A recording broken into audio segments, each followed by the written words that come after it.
Clara Bennett didn't cry when her brother handed her suitcase to a stranger. She had already used up every tear she had left the night before, alone on the kitchen floor of a house that was never truly hers. She picked up that suitcase herself, straightened her back so hard it ached, and walked past every face in Red Hollow without blinking once. They thought they were throwing her away. They had no idea they were setting her free. If this story moves you, hit subscribe and drop your city in the comments. I want to see how far this story travels. The morning they sent Clara Bennett out of Red Hollow, the summer heat was already vicious before 8 o'clock. It pressed down on the packed dirt of Main Street like a hand trying to hold something underwater. The kind of heat that made horses restless and tempers short, and people mean in ways they wouldn't bother to regret later. Clara stood beside a freight wagon that smelled of pine resin and old tobacco. She was wearing her second-best dress, the dark blue one with the mended collar, because her best dress was already packed deep inside the single suitcase that sat at her feet. She had packed it herself the night before, alone, by lamplight, folding every piece of clothing with the same careful hands that had once set a Sunday table for two, and now set it for none. She was 27 years old. She had been a wife. She had buried a husband. She had endured 3 years of whispers that started soft and grew into something she couldn't outrun. Now, she was an arrangement. Clara! Her brother Thomas stepped forward through the small crowd that had gathered. Not to wish her well. Clara understood that. They had come to watch. The wagon's loaded. Driver says he wants to leave before the heat gets worse. I'm aware of the heat, Thomas. Don't be difficult. I'm not being difficult. She kept her eyes on the horizon past the edge of town. I'm standing here, aren't I? I'm going, aren't I? Thomas dropped his voice, though it didn't matter. The nearest women were close enough to hear every word, and they knew it, and so did he. It's a good arrangement. Ethan Carter's land is solid ground. You'll have a roof. You'll have work. That's more than I deserve? Her voice didn't shake. She was proud of that. Thomas's jaw went tight. I didn't say that. He didn't have to. Behind her, she could hear Margaret Hale speaking in that particular carrying whisper that was designed to be overheard. Margaret had been in the same church pew as Clara every Sunday for 6 years, and had brought a casserole to the funeral, and had started the barren rumor within a month of the burial. Poor Thomas, Margaret was saying, to no one in particular, and everyone in general. Carrying that burden all this time. At least now there's a place for her. The Carter Ranch. That was a man's voice. Older. Someone from the feed store. Man's half a hermit. Lives out there alone since his family died. Barely comes to town once a season. Well, Margaret again. Clara could hear the smile in it. At least they'll be good company for each other. 2 broken things. Clara picked up her suitcase. The driver, a weathered man named Sully, who asked no questions and volunteered nothing, took it from her hand and swung it up onto the wagon without a word. She was grateful for that. She climbed up after it. Clara. Thomas was still standing there. He had the look of a man who wanted to say something that would make him feel better about what he was doing, and couldn't find the words for it. She looked down at him from the wagon seat. Take care of Mama's garden, she said. She planted the roses along the east fence. They need water every 2 days in this heat, or they'll die. Thomas blinked. Clara, every 2 days, Thomas. Don't let them die. Sully clicked his tongue at the horses. The wagon rolled. Clara did not look back. She had made that decision before she climbed up, and she kept it the way she kept most decisions, with her jaw set and her hands folded in her lap, and her eyes pointed straight ahead at the road that was taking her away from the only town she had ever lived in, toward a man she had never met, on a ranch she had never seen, to a life that had been decided for her by people who believed they were doing her a favor and were mostly just relieved to have the problem solved. The road west out of Red Hollow cut through flat grassland that rolled in long yellow waves under the summer sky. It was beautiful in the way that things are beautiful when you are too tired to be suspicious of them. Clara watched it. She let herself watch it. She had heard the name Ethan Carter exactly 4 times in her life. Once from her late husband Robert, who had mentioned him in passing as one of the old ranch families that had been out here before the town was anything more than a trading post. Once from Thomas, 6 weeks ago, when the arrangement was first proposed in the flat, practical language Thomas used for everything he didn't want to examine too closely. Once from the church ladies, in that whispered conversation she was not supposed to hear, but was absolutely meant to. And once from old Doc Harmon, who had looked at her over the rims of his spectacles in his quiet office and said, carefully, "Carter's a decent man, Clara. He lost people. He keeps to himself. But he's decent." Decent. It was not a word that set the heart on fire, but Clara had learned, in the years since Robert died, that decent was rarer than it looked and worth more than most people gave it credit for. The wagon ride was 4 hours in the climbing heat. Sully stopped once at a creek crossing to water the horses. Clara climbed down, walked to the water's edge, and knelt to splash her face and the back of her neck. The cold was a shock, and then a relief. "You all right, ma'am?" Sully asked. "Fine, thank you. Carter's place is another hour past the ridge." He hesitated. He was not a man built for conversation, but something seemed to be working at him. "He ain't a bad sort, just quiet." "I don't mind quiet," Clara said. Sully nodded once, as if that settled something. They didn't speak again for the rest of the ride. The Carter Ranch sat in a long, shallow valley, ringed on 3 sides by rocky ridgelines that broke the worst of the western wind. Clara saw it first from the top of the rise. The main house, a barn, 2 smaller outbuildings, a scattering of fencing that had clearly been repaired in pieces over many years. There was a garden plot on the south side of the house that was more weeds than vegetables. The fence along the nearest pasture sagged in 2 places. A water trough by the barn had a crack that had been patched with something dark and temporary.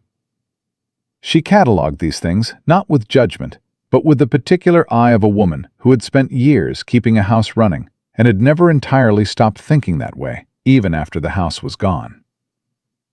The horses pulling the wagon picked up their pace as they came down the slope, recognizing the smell of the stable.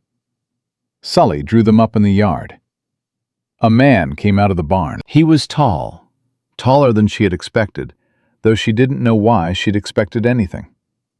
He wore the kind of tan and wear that came from years of working outside in all weather. His hair was dark, going gray at the edges, cut short with no particular attention to evenness. He moved like a man who was used to a lot of space and wasn't entirely sure what to do with less of it. He stopped about 10 feet from the wagon and looked up at her. Not the way the men in town had looked at her for the past 3 years, with that mixture of pity and uncomfortable distance. He looked at her the way you look at a person you don't yet know anything about, which meant he was the first man in Red Hollow's radius who had managed that in a long time. "You're Clara Bennett," he said. "I am." "Ethan Carter." He didn't offer his hand the way a man might in town. He just said his name like it was information she'd need and nothing more. "You had a long ride." "I did." "You hungry?" "No, thank you." He nodded. He looked at Sully, appreciated. Sully was already handing down her suitcase. "She travels light," he said, in that tone that suggested he approved. He looked at Clara. "You take care now, ma'am." "Thank you, Sully." The wagon turned and rolled back up the slope. Clara watched it go until she remembered herself and stopped watching it. She turned back to Ethan Carter, who was still standing the same distance away with her suitcase in his hand, watching her with the same expression, measuring, but not unkind. "I'll show you the house," he said. The house was clean, in the way the houses get clean when someone is very tidy and very lonely, and has a lot of time to put things exactly where they belong. Every surface had its object. Every object had its place. There was almost nothing that was there because someone wanted it. No decorations, no small comforts, none of the little evidence of a life being lived with any pleasure. Just order and quiet, and the particular feeling of a space that had been waiting for something, without knowing what. "Room at the end of the hall is yours," Ethan said. He was not a man who cluttered a sentence. "There's a lock on the door if you want it." Clara looked at him. "I won't need it," she said. Something moved briefly across his face. She couldn't name it. He nodded. "Kitchen's yours to manage if you want it. I've been eating plain." "I can cook." "I'm not asking you to earn your keep." "I know you're not." She set her bag down by the hall doorway and turned to face him squarely. "Mr. Carter, I know what kind of arrangement this is. I know what the people in town think about it, and I know what they think about me. I'm not here to cause you trouble. I'm not going to pretend this is something it isn't. But I'm a working woman, and I don't do well sitting still. So I'll cook, and I'll manage the kitchen, and I'll do what I can around the property. And in return, I'd appreciate being treated like a person, and not a problem someone handed you." A long pause. "That's fair," Ethan said. "All right then. I start work before sunup. I won't wake you. I'll be up before you." He almost smiled. It didn't quite make it to his face, but it was there for a moment. "There's water in the pitcher in your room," he said. "Supper's around sundown. I'll see to the animals." He walked out. Clara stood in the middle of the kitchen and looked at the window over the dry sink and the thin curtain moving in the small breeze that found its way through the gap in the frame. Outside, she could hear him moving around the yard, the steady, practical sounds of a man doing work that needed doing. She was here. This was real. This was the life that had been handed to her. She took off her travel gloves, rolled up her sleeves, and started heating water for coffee. The first week was careful. They spoke to each other in the functional language of two people sharing a space.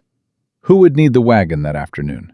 Whether the rain that was gathering on the northern ridge would reach them before nightfall? What needed to be done about the cracked water trough before it gave out entirely? Clara asked questions that were about the ranch rather than about him. Ethan answered them fully and directly, which told her things about him that a dozen conversations about himself wouldn't have. She found out on the third day that the garden had been his wife's. He didn't say it plainly. He said it the way you say things you've stopped saying plainly, because saying them plainly is its own kind of damage. He was standing near the fence, looking at the tangled beds, and she said she'd like to clear them if he didn't object. And he was quiet for a moment before he said, "It was hers, the garden. Do what you want with it." "Do what you want with it," said the way you hand something over when holding on to it hurts too much, and letting go hurts in a different way, and there isn't a third option. "What did she grow?" Clara asked. A pause. "Tomatoes, beans, some herbs. She tried squash every year, and it never worked, and she tried anyway." A beat. She was stubborn like that. Good kind of stubborn? Something shifted in his voice. Best kind. Clara knelt by the nearest bed and pulled a handful of weeks out by the root. "I'll try the squash," she said. He walked away, but when she looked up 20 minutes later, he was fixing the section of fence nearest to where she was working, without having said he was going to. On the sixth night, the scream came. Clara came awake all at once, hand reaching for the lamp before she was fully conscious. The sound had been sharp and brief. Not danger, but pain. She was in the hallway before she'd thought about it, lamp held out, and nearly collided with Ethan coming the other direction. He had clearly been asleep. He was barefoot, in work trousers, hair uneven. He looked at the lamp in her hand and then at her face. "One of the mares is foaling," he said. "Heard her from the window." "Is it her first?" "Third, but she's been having trouble." He was already heading for the back door. "I'll come." "You don't have to." "I know how to help with a birth," she said. "My father had horses." He stopped. He looked at her. Something in his face shifted from resistance into something more like relief, though she suspected he would not have called it that. "Bring the lamp," he said. They worked side by side in the barn for almost 2 hours. The mare was a big roan named August, and she was having genuine trouble. Foal positioned wrong, everything taking longer than it should. Clara worked alongside Ethan without him having to explain much. She knew the hands-on parts. She'd helped at foaling since she was 10 years old. They didn't talk a great deal. They didn't need to. They moved around the same problem the way two people move around a kitchen when they've cooked together many times. Except they had not, and it was only instinct and necessity. When the foal finally came, wet and dark and shaking with new life, Ethan sat back on his heels and let out a long, slow breath. "She's all right," Clara said. "She's all right," he agreed. August was already turning to nose at the foal, already beginning that ancient conversation between mother and new life. Ethan watched it. Clara watched him watch it. There was something in his face that she had seen before, on men who had lost things and kept coming into contact with reminders without being able to avoid them. He carried it quietly, but it was there. "What are you going to call her?" Clara asked. He looked at the foal for a moment. "I don't know. I used to let my—" He stopped. "You can say it," Clara said quietly. "You don't have to step around everything." He looked at her, a long, considering look. "I used to let my son name them," he said. He liked that job. Clara said nothing. She didn't fill the silence with comfort or questions. She just let it be what it was. Ethan stood up, brushed himself off. He looked at her with an expression she couldn't entirely read. "Thank you," he said, "for the help. I'm glad she's all right." He picked up the lantern from the hook by the stall door and held it up to light her way back to the house. It was a small gesture, an instinctive one, and Clara thought about it later, lying in a room with the window open to the summer darkness, and decided it was the kindest thing anyone had done for her in a long time. She found the letter on the 12th day. She wasn't looking for it. She was clearing a shelf in the back room, what had once been a small study, she thought, though it was being used now to store gear and tools, and it fell out from between two old ledger books. A single folded sheet, unsealed, with no name on the outside. She picked it up without thinking, and a single line caught her eye before she could put it down. "If you're reading this because I'm gone, then I want you to know I don't blame you." She folded it immediately and put it back exactly where it had been, between the same two ledgers. She stood there for a moment, with her hands pressed flat against the shelf. Then she went back to her work. She didn't mention it to Ethan. She would not have known how to mention it, and it was not hers to mention. But she thought about it as she worked, about the kind of pain that makes a person write something like that and leave it where it might be found, about what it meant to carry something like that for however many years it had been sitting on that shelf. At supper that evening, Ethan said, without looking up from his plate, "You've been quiet today." "I've always been quiet," she said. "Different kind of quiet." She looked at him. He was still looking at his plate, but there was a tension in the line of his shoulders. The particular attention of a man who is listening, even when it looks like he isn't. "I'm fine," she said. "Just thinking." About? About what it takes to keep going when keeping going is hard. He set down his fork. He looked at her for a long moment. "I reckon it takes something different for every person," he said. "What does it take for you?" A pause, long enough that she thought he wouldn't answer. "Work," he said finally. "Having something that needs doing. Something that would fall apart if I stopped." The ranch. The ranch. He picked up his fork again. "And company helps," he added, in the same flat tone he might use to note the weather. "Even when you didn't think it would." Clara looked at her plate. Outside, a night bird called once and was quiet. "It does," she agreed. 2 weeks after Clara arrived, she woke before dawn to find a bowl of wildflowers on the kitchen table. No note, just the flowers, set in a cracked clay mug, sitting in the center of the table where she would see them first thing. She stood there in the early gray light, looking at them for a long moment. They were not fancy flowers. They were the kind that grew without being cultivated along the fence lines and rocky edges of the property. But someone had picked them and set them in water and placed them where she'd find them. She heard the back door close softly, Ethan heading out to start the morning chores. Clara filled the mug with fresh water and moved it to the windowsill where the light would catch it better. Then she started the fire for breakfast. She didn't say anything about the flowers when he came in to eat. Neither did he. They ate in the warm, easy quiet of the early morning, and outside the summer light came up slow and golden over the ridge, and the ranch that had felt like a place Clara had been sent to began, quietly and without announcement, to feel like a place she had arrived at. Not a punishment, not an arrangement, a beginning. She was not yet sure of what, but something in her, something that had been held very tight and very still for 3 years of grief and whisper and endurance, began, at last, to loosen. She did not know what was coming. She did not know what the weeks ahead would bring, or what would arrive at this ranch door in the dark hours of the night and change everything that had been so carefully and quietly beginning.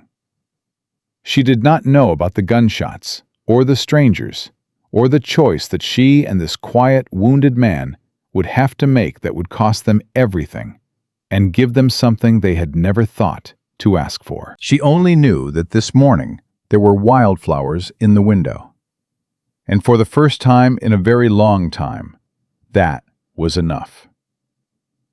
The wildflowers lasted 4 days before they went pale and soft at the edges, and Clara replaced them without comment, using a different cluster she'd found along the creek bed during her morning walk. Ethan noticed. She could tell by the way he paused in the kitchen doorway on the morning she'd done it. Just a half-second pause, barely anything, before he poured his coffee and sat down to eat. He didn't say a word. Neither did she.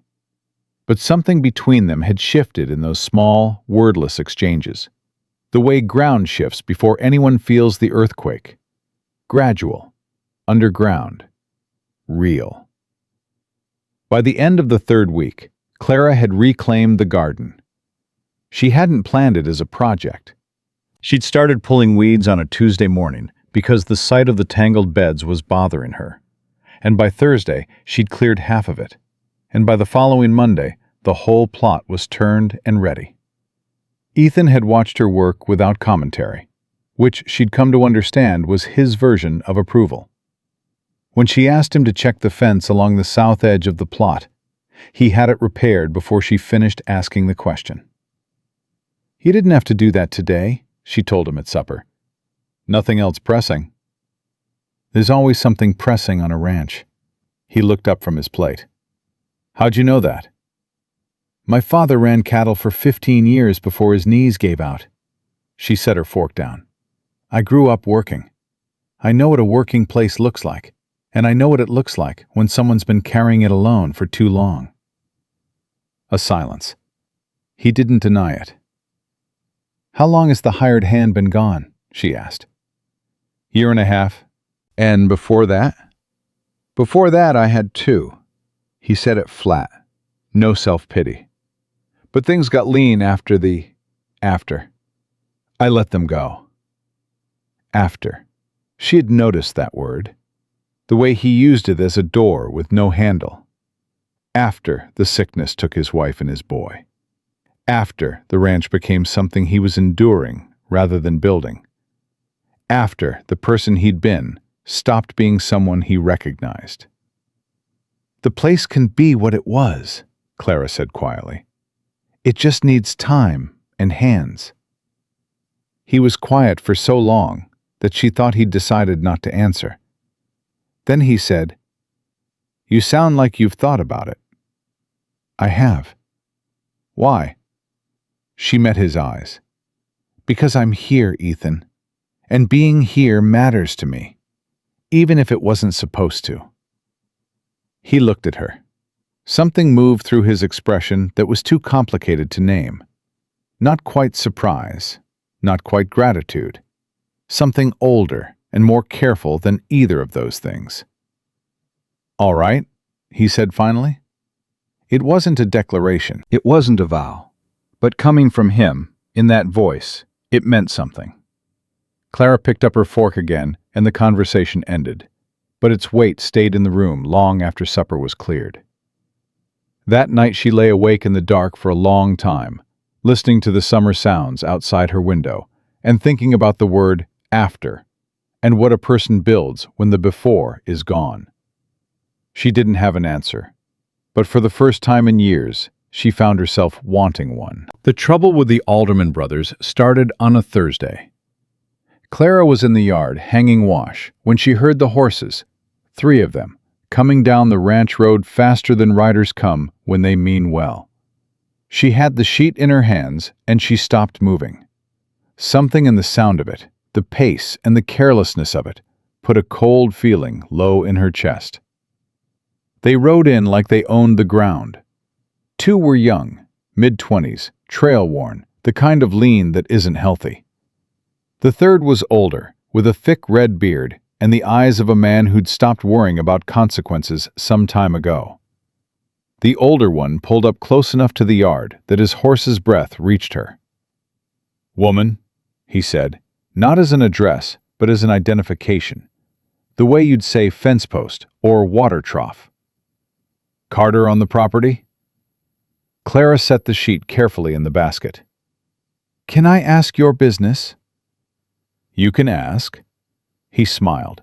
It didn't improve anything about his face. "Tom." Ethan's voice came from behind Clara, and she heard his boots on the hard ground as he crossed the yard. He'd come from the barn. She hadn't heard him come out, but he was there, and something in the way he placed himself, slightly in front of her, not in an obvious way, just a degree of positioning that she noticed, told her he'd seen these men before. Carter, the red-bearded man, Tom, shifted his weight in the saddle. "Been a while."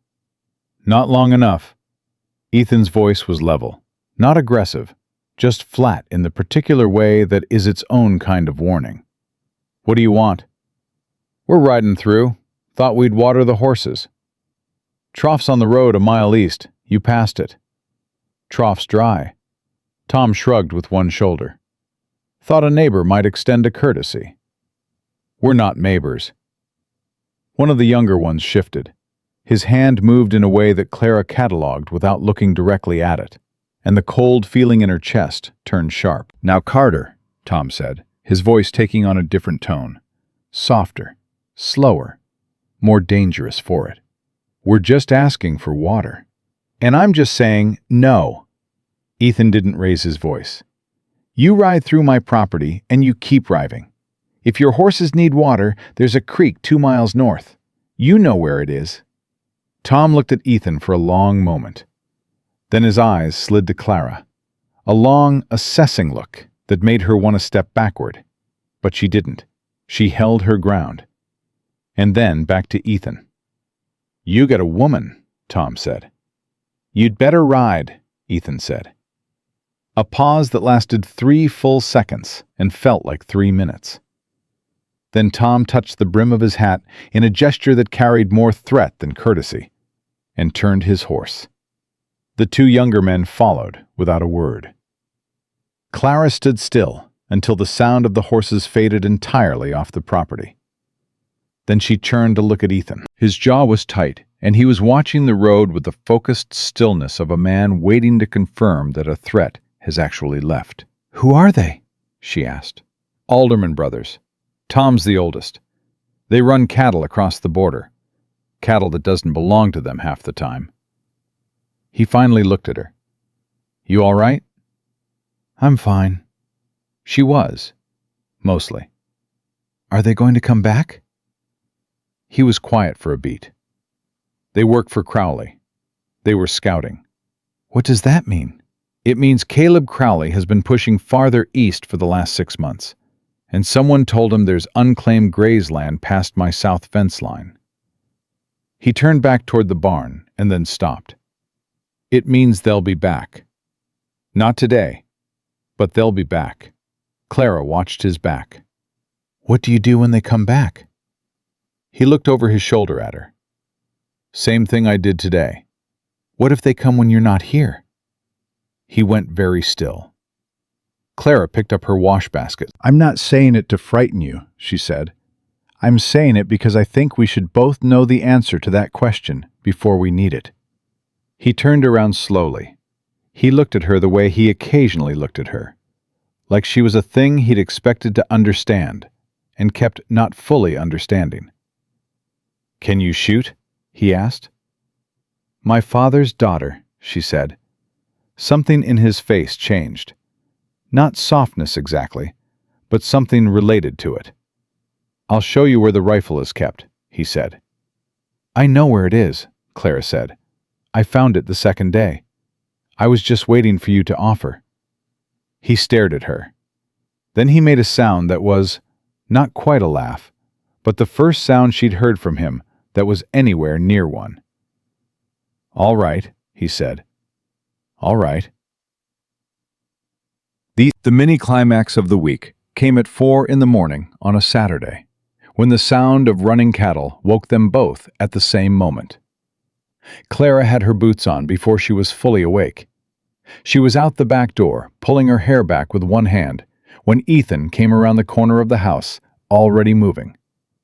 "South fence," he said. "They're running my cattle through the south boundary." They ran. It was dark. The moon was down, the stars giving just enough light to read the ground by. And when they reached the south pasture, the fence line had been cut, and 40 head of Ethan's cattle were pushing through the gap in a rolling mass of bodies and noise, driven by 2 riders on the far side who were working the edges. Ethan didn't hesitate.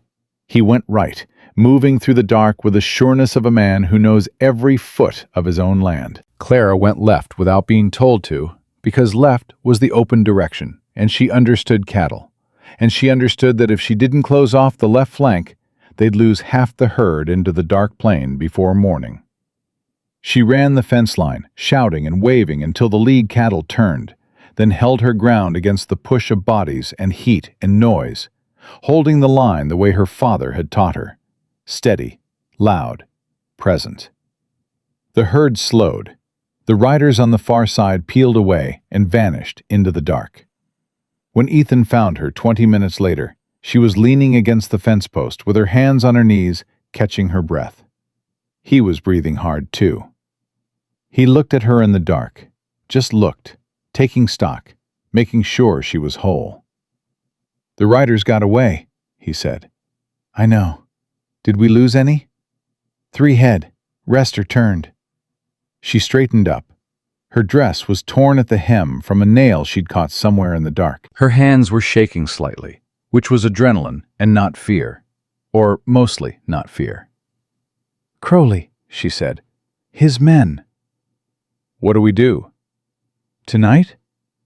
He picked up the wire cutters he'd had in his belt and walked toward the cut fence. "Tonight we fix the fence. In the morning, I'll ride to the Harmon place and send word to the sheriff." "And if the sheriff doesn't come?" He looked at her over his shoulder. "Then we handle it ourselves." They worked side by side in the dark, restringing the fence by feel and by the pale silver cast of the first false dawn beginning far to the east. Neither of them spoke much. The work was its own conversation, efficient, coordinated, the two of them moving around the problem the way they had moved around August's difficult birth, with a wordless competency that had grown out of weeks of shared work and shared space and the slow understanding of each other's rhythms. When the last staple was driven, Ethan straightened up. Clara was already rolling the extra wire. He watched her for a moment. "You should have stayed in the house," he said. "The herd would have scattered in 3 directions if I had." "That's true." A pause. "That's also not why I said it." Clara looked at him. The light was coming up now, slowly, enough to see his face. "I know why you said it," she told him, "and I appreciate it. But I'm not a woman you need to put in a house and protect, Ethan. I'm the woman who's here. That's different." He held her gaze for a long moment. The new light was finding the angles of his face, the tiredness in it, and the something else that lived underneath the tiredness. "Yeah," he said quietly. "It is." They walked back to the house together, through the early gray light, close enough that their arms brushed twice, and neither of them moved away. The letter arrived from town 9 days after the fence cutting. Sully brought it, made the trip out specifically, which meant whoever had sent it wanted it delivered and not held at the post office for a monthly pickup. Ethan took it from Sully's hand at the door and stood in the yard reading it with a stillness that told Clara everything before he said a word. She waited on the porch. When Sully had gone, she said, "What is it?" Ethan folded the letter. He looked at the middle distance for a moment. "It's from Thomas," he said. Clara went very still. "Your brother," Ethan said, looking at her. "He's written to tell you that your presence at the ranch has become—" He glanced at the letter, then back at her. "A subject of talk in town. He says the Reverend has expressed concern. He says there are people saying that the arrangement has—" He paused, choosing his next words with visible care. "Gone beyond what's proper." Clara stared at him. "He says you should come back to town," Ethan continued. "He says he can find you another placement. A widow in Sutton County needs a housekeeper. He says it would be more suitable." The word landed between them like something thrown. Clara took the letter from his hand. She read it in its entirety, once, carefully. Then she folded it exactly the way it had been folded and handed it back. "No," she said. "Clara, no." She looked at him directly. "Do you want me to go?" He didn't answer immediately, which, she had learned, was not the same as hesitating. "No," he said. "Then I'm not going." She turned back toward the door and then stopped, her hand on the frame. "And if Thomas writes again, you can tell him the same thing I would tell him, that I am 30 miles outside of Red Hollow, and the last time I checked, that puts me out of range of the Reverend's concern and my brother's arrangements." She went inside. Ethan stood in the yard for a long moment, looking at the folded letter in his hand. Then he walked to the fence post at the edge of the yard and pushed it into the gap between 2 boards where the old mail usually went. He didn't write back to Thomas. Clara never asked if he had. It was Ethan who finally said it out loud, 3 days later, standing in the kitchen after supper, when Clara was washing plates, and he was supposedly heading to the barn to check on August's foal. He stopped in the doorway. "I buried my wife and my son on the same day," he said. Clara set down the plate she was holding. "September, 3 years ago," he said. "The fever came through fast. Sarah got it first. Then the boy." He wasn't looking at her. He was looking at the floor just past the doorway, the way people look when they're talking to a memory rather than a room. "I couldn't. There was nothing I could do. I knew that. Didn't matter. You still—" He stopped, cleared his throat. "You still go through the thing of trying anyway." Clara turned to face him. She didn't move toward him. She didn't offer what he hadn't asked for. "What was his name?" she asked quietly. A pause. "Daniel." The word was different from every other word he'd said in all the weeks she'd known him, harder and softer at the same time. "He was 4 years old. He liked naming the horses." Clara's throat tightened. She kept her face still and her voice even. "He sounds like he was something." "He was everything." Ethan finally looked up. His eyes were dry, but the dryness was the result of practice rather than the absence of grief. And she could see the difference. I'm not saying this because I want anything from it. I'm saying it because it seemed wrong for you to be here all this time and not know." "Thank you for telling me," Clara said.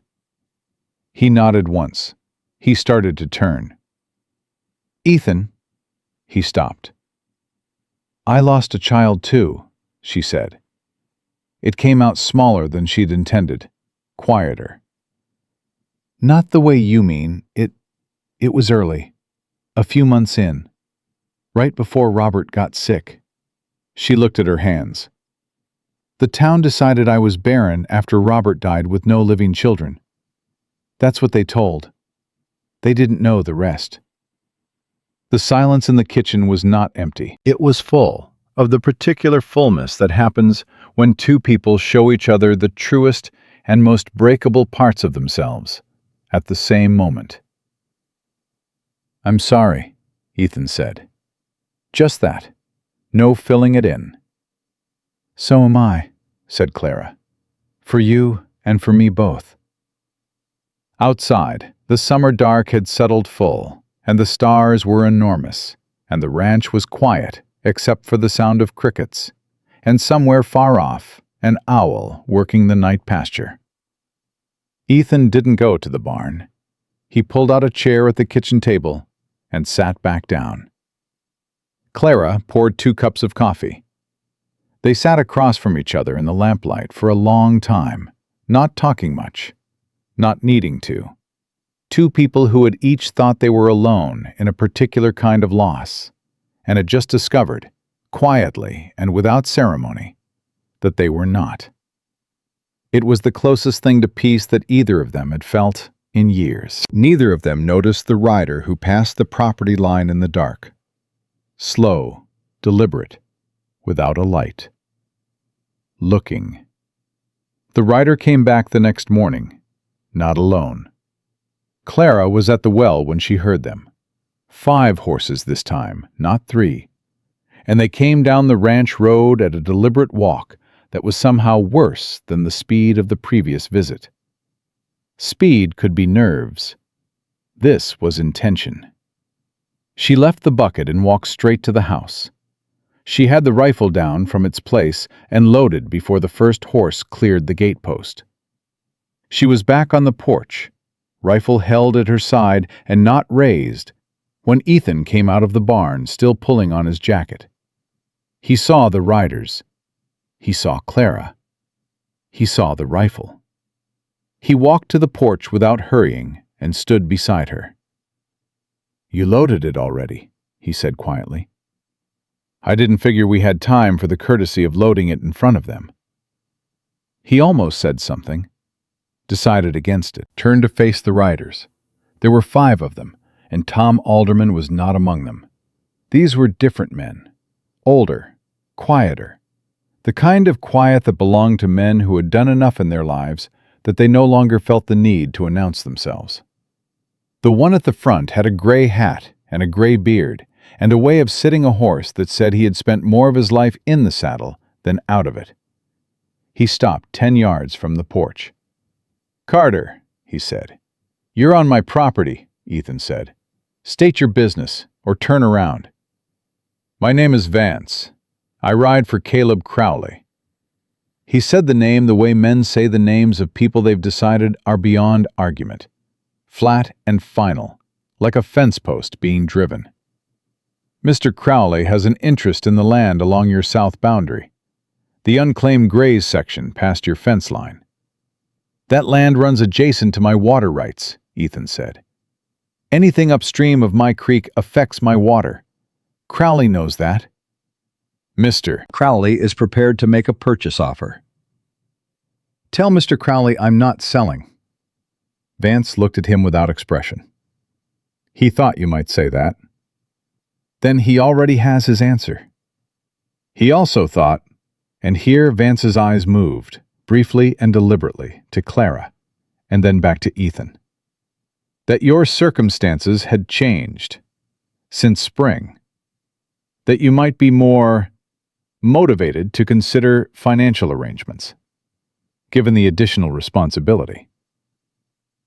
The air on the porch went very still. Clara felt the weight of what he'd just said settle over her like something physical. They had been watching, long enough to know she was here, long enough to understand what her presence might mean to Ethan, and to decide to use it. Ethan took one step forward off the porch. "Ride back to Crowley," he said, and his voice had dropped to something very low and very clear. "Tell him that what happens on this property is not his concern.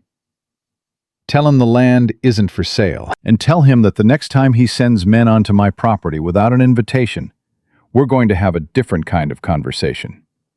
Vance looked at him for a long moment. His eyes were the eyes of a man calculating odds. Then he turned his horse, and the 4 men behind him turned theirs, and they rode out the way they had come. Clara let out a slow breath. She hadn't realized she'd been holding it. "He's not going to stop," she said.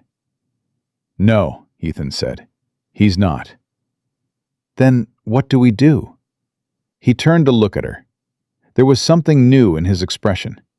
Not fear, nothing close to fear, but a gravity that hadn't been there before. "I'm going to ride to the county seat next week. File the water rights paperwork properly. I've been putting it off for 2 years because the fee is steep and I didn't—" He stopped. "I didn't think it mattered. For one person." Clara heard the thing inside that sentence that he hadn't said outright. She let it be. "I'll go with you," she said. "You don't have to. I know I don't have to." She set the rifle against the porch post. "I want to.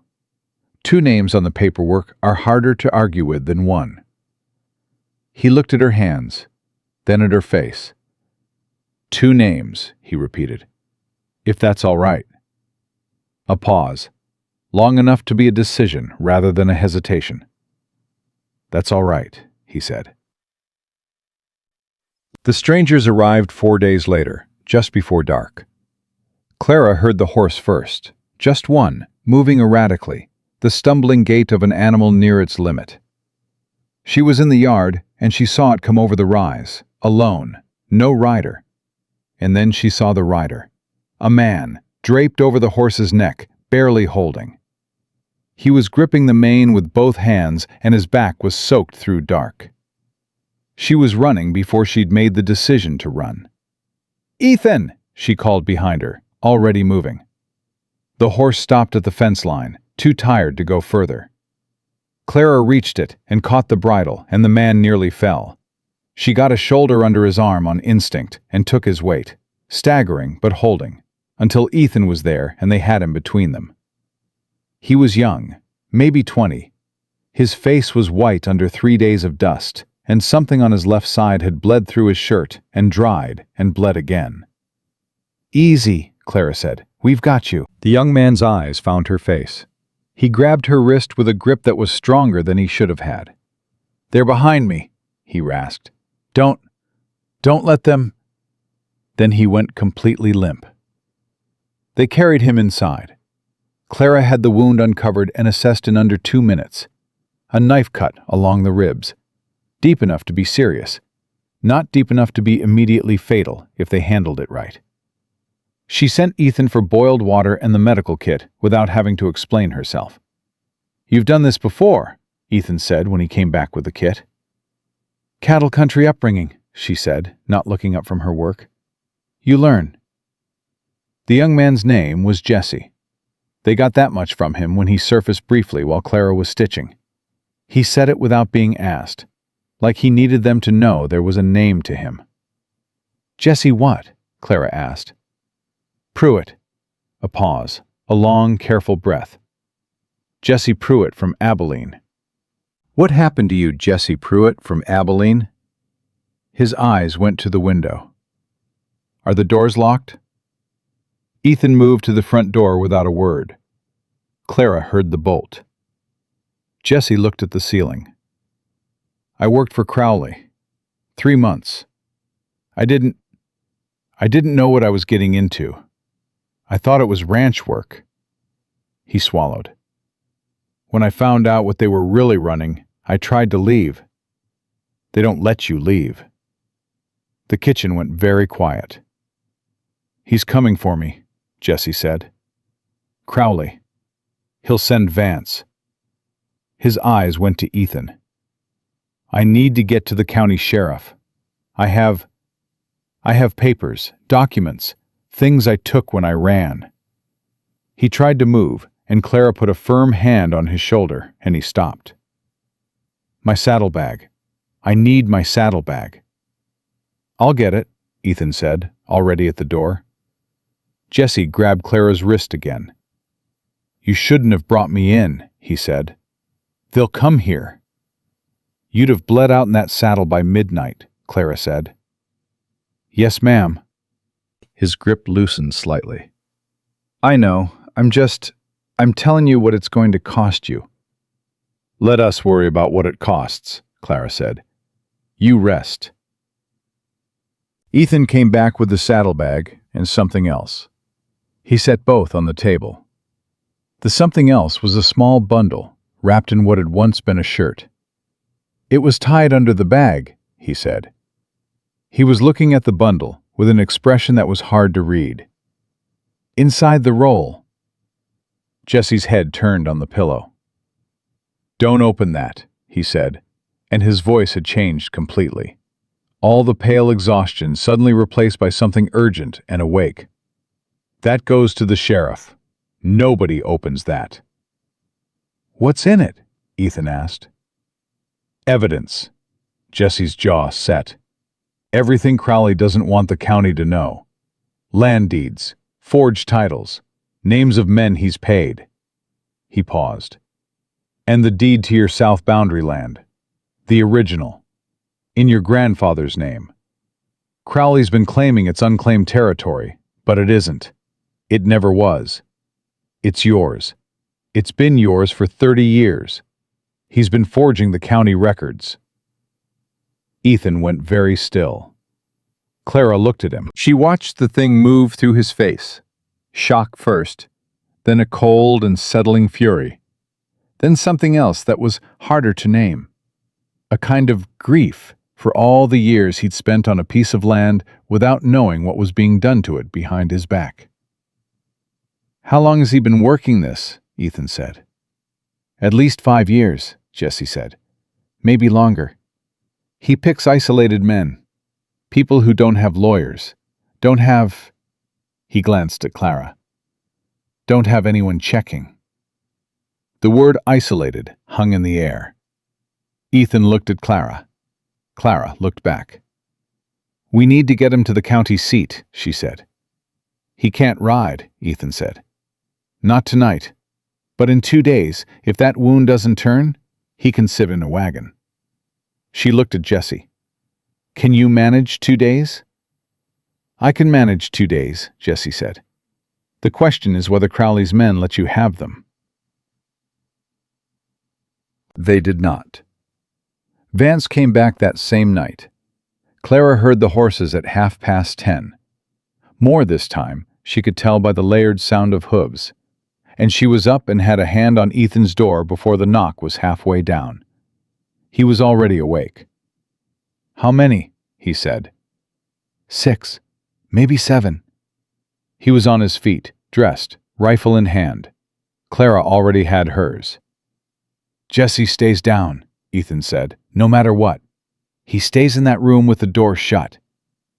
"Understood." "Clara." He stopped. He looked at her in the dim light of the hallway, and there was something in his face that he was holding back with visible effort. "If something goes wrong, nothing's going to go wrong," she said. "But if it does, Ethan," she put her hand flat on his arm, just for a moment, just enough to interrupt the fear before it could speak itself into existence. "I've been standing here for 3 months. I'm not going anywhere." His jaw worked. Then he nodded once. They went to the door together. Vance called from the yard. "Carter, we know you've got Jesse Pruitt. Send him out and we ride. That's the whole of it." "Pruitt needed medical care," Ethan said through the door. "He got it. Now he stays until he can travel." "He travels now, or he doesn't travel at all." "That a threat, Vance?" A pause. "Mr. Crowley wants what the boy took from him. You hand it over, and the boy can keep breathing. That's a mercy offer, Carter." Clara pressed her back to the wall beside the front window. She could see shapes in the yard. Not 7, she'd been right. Definitely 6. Vance at the front. The others spread in a loose half-circle. "There's too many," she said quietly to Ethan. "I know. If they come in, they won't rush the house. Too many angles." He was calculating. She could see it. "They want to scare us into opening the door." "Is it working?" He looked at her. A very short, very direct look. "No." "Carter." Vance's voice had lost its patience. "Last offer." "My answer's the same as it was this morning," Ethan said. "Get off my land." Silence. Long enough for Clara's heart to find a very fast, very loud rhythm. Then a shot. It took out the window glass directly above Clara's head, and she dropped to a crouch on pure reflex.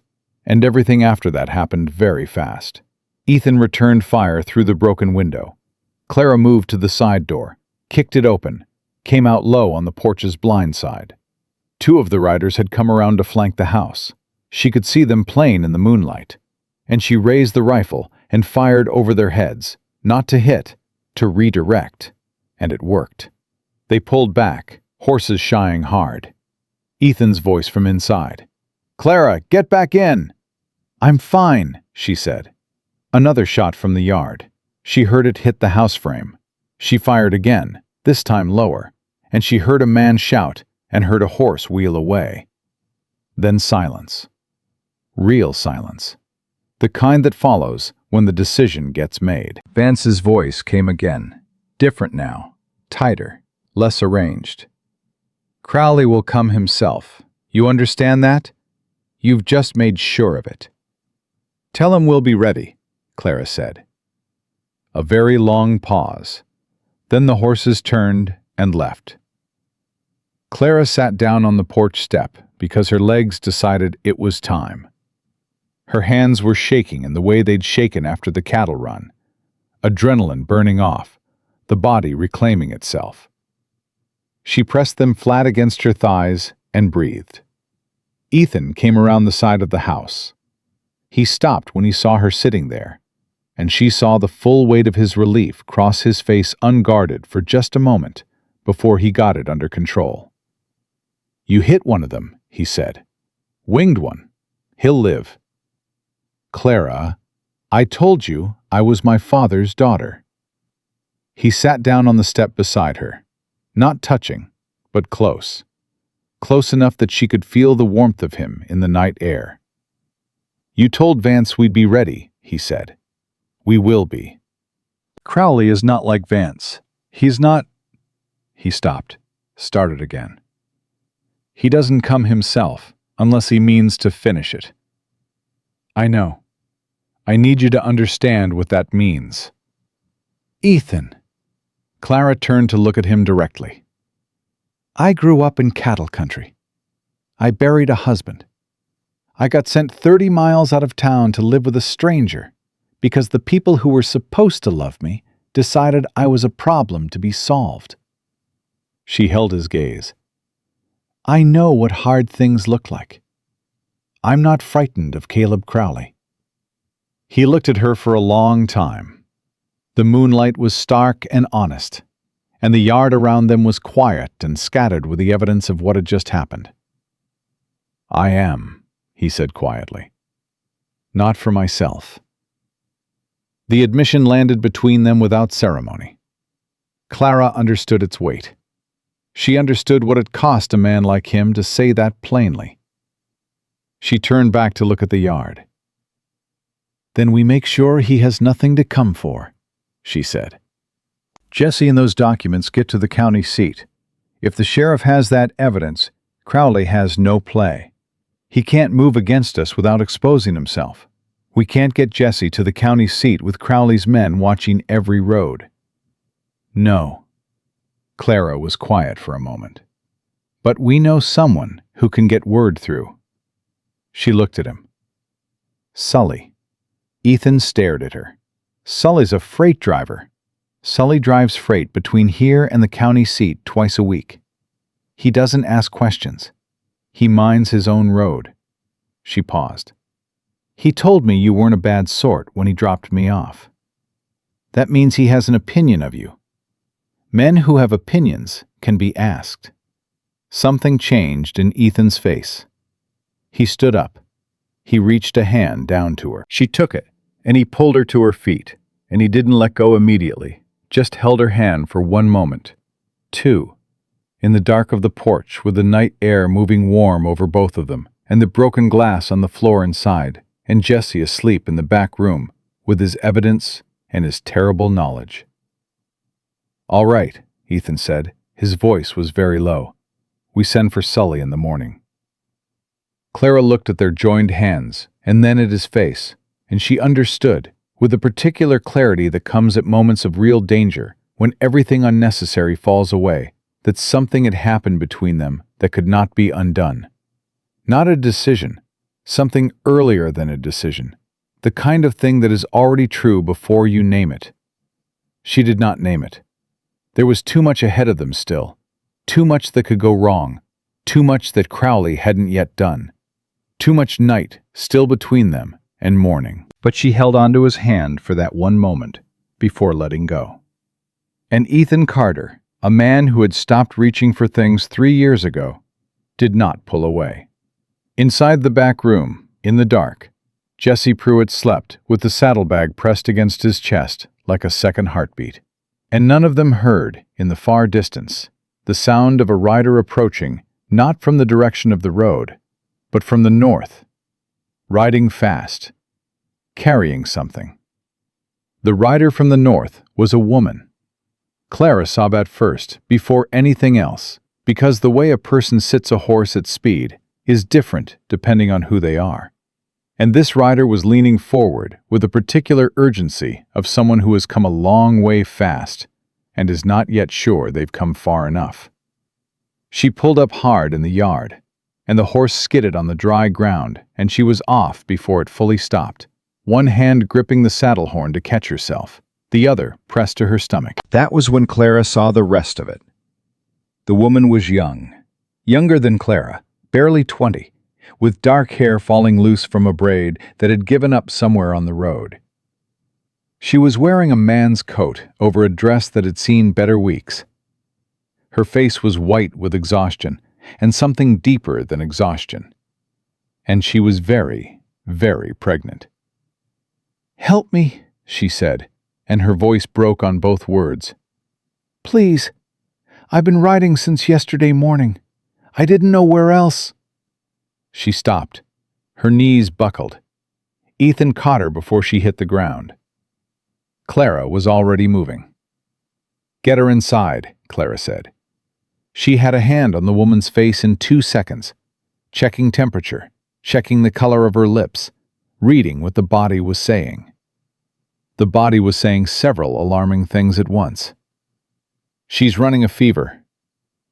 "I'm all right," the woman said, which was not true, and all three of them knew it. "What's your name?" Clara asked. "May." A breath.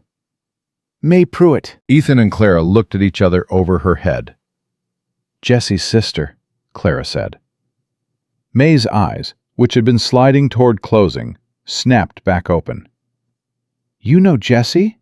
Is he alive? I've been looking." She grabbed Clara's wrist with both hands. "Please tell me he's alive." "He's alive," Clara said. "He's in the back room. He's hurt, but he's going to be fine." May Pruitt made a sound that Clara would remember for the rest of her life.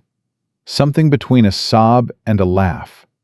The specific sound of a person who has been carrying the weight of the worst possible thing for days and just had it lifted, all at once, without warning. She covered her face with both hands, and her whole body shook with it. "Easy," Clara said. "Easy now. We've got you." They got her inside. Jesse, who had been awake since the sound of the horse, was already calling from the back room.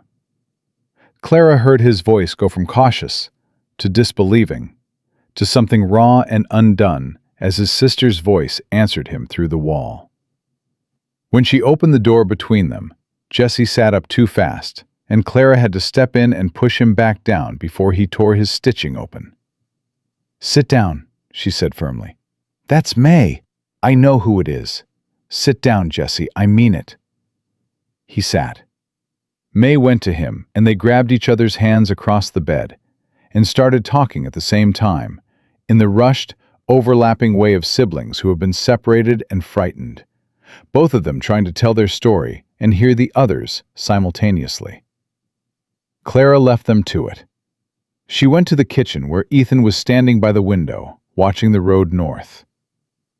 "Crowley's men will have seen which direction she came from," he said without turning around. "Yes." "They'll know there's a connection." They'll come faster now. Yes. Clara was already calculating. "We can't wait 2 days for Jesse. We can't wait for Sully either. We need to move tonight." Ethan turned. "May can't travel. Not like that." "May can't ride, but she can sit in a wagon." Clara kept her voice steady. "We load them both tonight. You drive them to the county seat. I stay here." "No." "Ethan." "No." His voice left no room. "I'm not leaving you here alone with Crowley's men watching this property." "One of us has to go with them. Jesse can't drive in his condition, and May is—" She stopped, recalculated. "How far is Harmon's place?" 8 miles north. "And Harmon has men?" 2 ranch hands. His son. Ethan was following the logic. "If I ride to Harmon tonight, you could be back before dawn with 3 more people," Clara said. "Crowley won't move on the house with 5 defenders. He's ruthless, not stupid. That leaves you alone for 2 hours. The doors bolt from inside." I have the rifle and enough ammunition to make anyone's approach very unpleasant. She met his eyes. "I'll be fine." He looked at her for a long time. She could see the argument assembling itself in him and disbanding again because he kept running up against the same problem, which was that she was right. 2 hours, he said. I ride hard both ways. You don't open the door for anyone. "I know how bolts work." "Clara." He stepped closer. Close enough that she had to look up to hold his gaze. "If you hear riders before I'm back, any riders, you go to the root cellar. Take the rifle. Don't come up until you hear my voice." "All right." "Promise me." She held his gaze. "I promise." Something moved through his face. Not satisfaction, not quite. The look of a man who is doing the thing that makes the most sense, while knowing that making sense doesn't protect the people you can't afford to lose. "I'll be back before the moon moves 2 hand widths," he said. Then he was gone. and the sound of his horse faded north, and Clara was alone in the kitchen with the lamplight and the bolt on the door and everything that needed doing before dawn. She checked on May first. Jesse had gone quiet. He was holding his sister's hand, and she had fallen half asleep against the wall beside his bed, her breathing heavy and uneven in the way of someone who has pushed themselves far past their natural limit. Clara felt her forehead again. The fever was real, but not yet dangerous. She got water into her and a compress on her neck and covered her with a quilt from the chest at the foot of the bed. "She rode 2 days to find me," Jesse said quietly. He was watching his sister with the expression of a man being simultaneously broken and rebuilt by something he hadn't expected. "She found you," Clara said. "Crowley sent men to Abilene, to the house." His jaw tightened. "She ran when she saw them coming. She didn't have anywhere else to go except—" He stopped. "She didn't even know I was here. She was just riding away from them." "And she ended up here?" "Yes, ma'am." Clara looked at May's sleeping face. Something was working at her quietly, some feeling she couldn't quite name, connected to the gentle rise and fall of that sleeping woman's middle, to the child that was very close now by the look of it, to the particular vulnerability of a person who had run as far as they could run and arrived at a stranger's house because there was nowhere else. She knew that feeling. She had arrived at a stranger's house herself. "Rest," she told Jesse. "We're going to move you both tonight. Can you manage a wagon?" "I can manage." "Good." She straightened up. "The documents are still in your bag?" "They don't leave my person." "Good," she said again. She went back to the kitchen. She made coffee she didn't intend to drink, because the ritual of making it was something to do with her hands while her mind worked. She checked the bolt on the front door and the side door. She checked the window latches. She went to the porch once, listened, came back in. The night was quiet in a way that felt deliberate. 45 minutes passed. Then she heard the horses. Not from the road, from the east. She was across the kitchen and had the lamp out before the sound fully registered, moving in the dark toward the front window, because darkness was protection now. She could hear them. 4 horses, maybe 5, coming through the pasture rather than the road, which meant they knew the road would be visible, and they had decided not to be visible. Her heart was going hard but steady. She picked up the rifle. She thought about the root cellar. She thought about her promise to Ethan. Then she heard May cry out from the back room. Not fear, something else, something more fundamental than fear. And she understood immediately what that sound meant. The timing was catastrophic, and also, Clara thought with a strange, cold clarity, entirely inevitable. She went to the back room. Jesse was already sitting up, white-faced, reaching for his sister's hand. "The baby's coming," May said. Her voice was shaking, but her eyes were focused. "It started an hour ago." "I didn't. I was trying not to." "How far apart?" Clara asked. "I don't know. I've never—" She grabbed the bed frame as something moved through her and her knuckles went white. Clara counted under her breath, looked at Jesse. "This is happening now." "I heard horses," Jesse said. "I know." "Crowley's men—" "I know, Jesse." Clara set the rifle against the wall within reach and knelt beside May and took her hand. Her mind was doing 2 things simultaneously, working the problem of the riders outside and the problem of the birth inside. And it was managing both with a focus that surprised her even as she was doing it. "May, look at me. This is going to be fine. I've helped with births before. You're going to do exactly what I tell you, and it's going to be fine." May looked at her with the enormous, exhausted trust of a woman who has used up all her other options. "All right," she said. All right. Then the front door shook. Not a knock, a fist, hard and deliberate. Carter! A voice she didn't recognize. Deeper than Vance. More certain.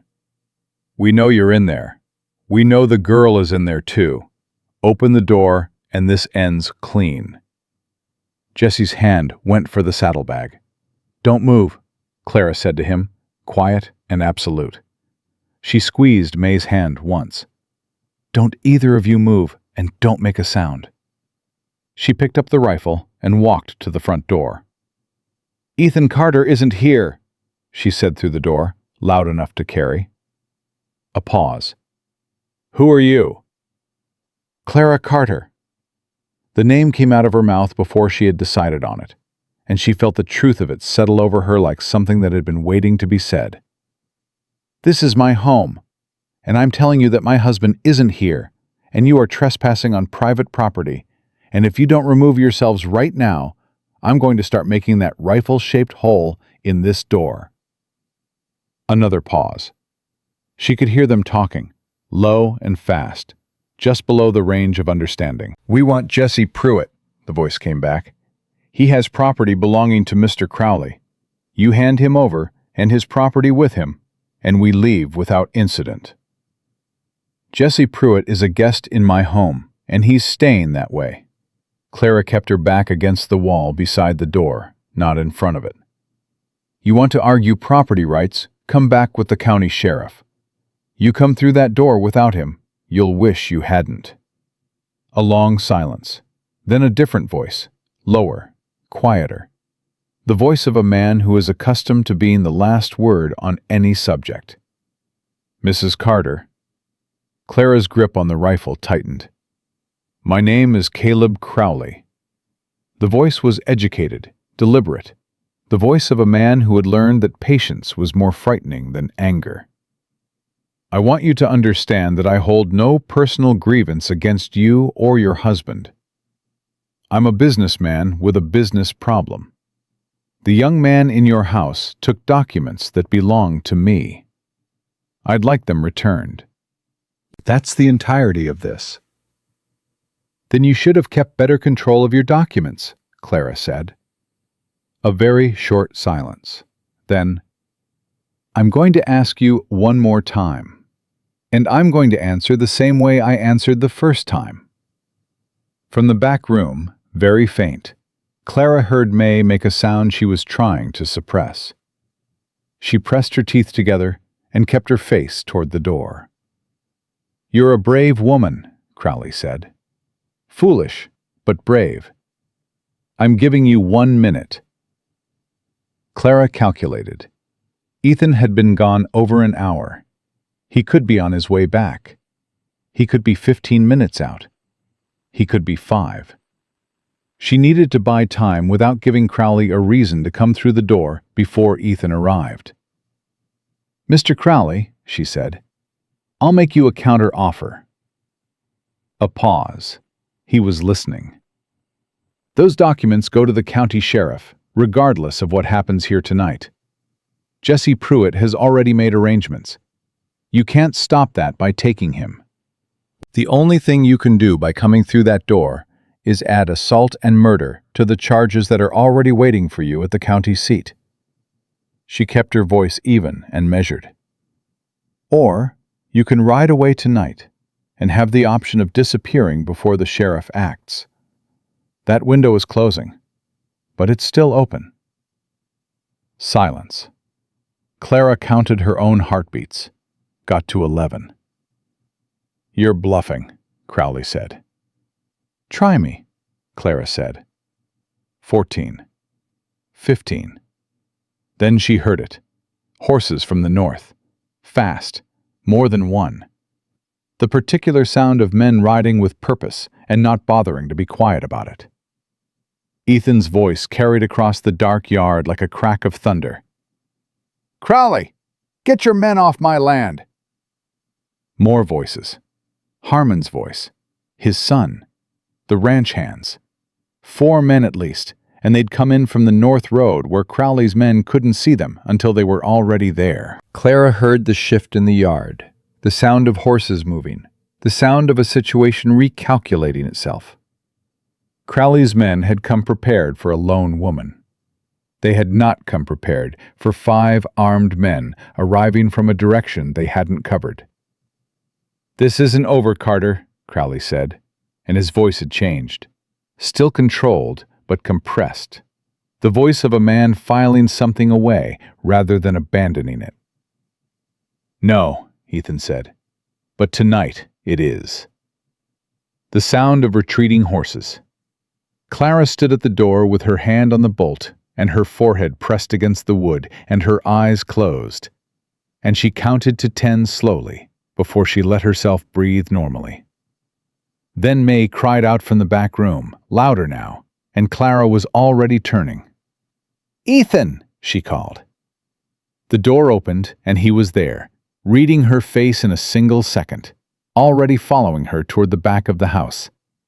He saw May. He saw the situation. He looked at Clara. "What do you need?" he asked. Hot water, more light, and stay with Jesse. Keep him from pulling the stitches out trying to help." Ethan looked at Jesse, who was pale and rigid with helplessness, in the way of men who cannot fix what's happening by working harder or hitting something. He put a hand on the younger man's shoulder and said, low and steady, "She's in good hands, the best hands. Trust her." Jesse looked at Clara. Something in what Ethan had just said moved across his face. "Yes, sir," he said quietly, and sat back. The baby came at 4 in the morning. It was a boy. He arrived loud and certain, announcing himself to the house and everyone in it, with the particular outrage of something new that has just discovered the world as cold and bright and full of air. May laughed through her crying. Jesse grabbed his sister's hand and made a sound he would probably never admit to. Old Harmon, who had stayed posted at the front window with his rifle while everything else happened, took off his hat. Ethan stood in the doorway of the back room. Clara was kneeling with the baby wrapped in the cleanest cloth she had, holding him the way her hands remembered holding things that needed to be held carefully.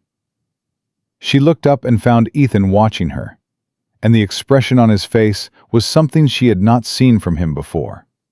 Open in a way he usually kept closed. Something between grief and wonder, and the particular tenderness of a man who has loved children and lost them, and thought himself done with that part of life.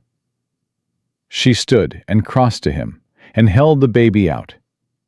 He stared at her for a moment. "Go on," she said quietly. He took the baby with the careful, practiced sureness of a man who had done this before, years ago, in another life. The baby fit against his arm like it had been placed there. His face did something she couldn't quite describe. Too many things at once, all of them true. "He's all right?" Ethan said. "He's perfect," Clara said. Ethan looked down at the baby. The baby looked up at the approximate location of Ethan's face, with the unfocused, absolute concentration of the newborn. And Ethan Carter, who had been a man defined by what he'd lost, stood there in the lamplight and held a new life in his arms, and said nothing, because there was nothing that words were built for in a moment like that. Clara watched him. She thought about 3 months ago, stepping off a freight wagon in a yard she'd never seen, carrying the single suitcase that held everything her life had been reduced to. She thought about wildflowers in a cracked clay mug. She thought about stitching a fence in the dark. She thought about her own name coming out of her mouth at a bolted door. Clara Carter, with the certainty of something she'd already known. She thought about the child she had lost, early and quiet, in a life that felt very far away now. She thought about this one.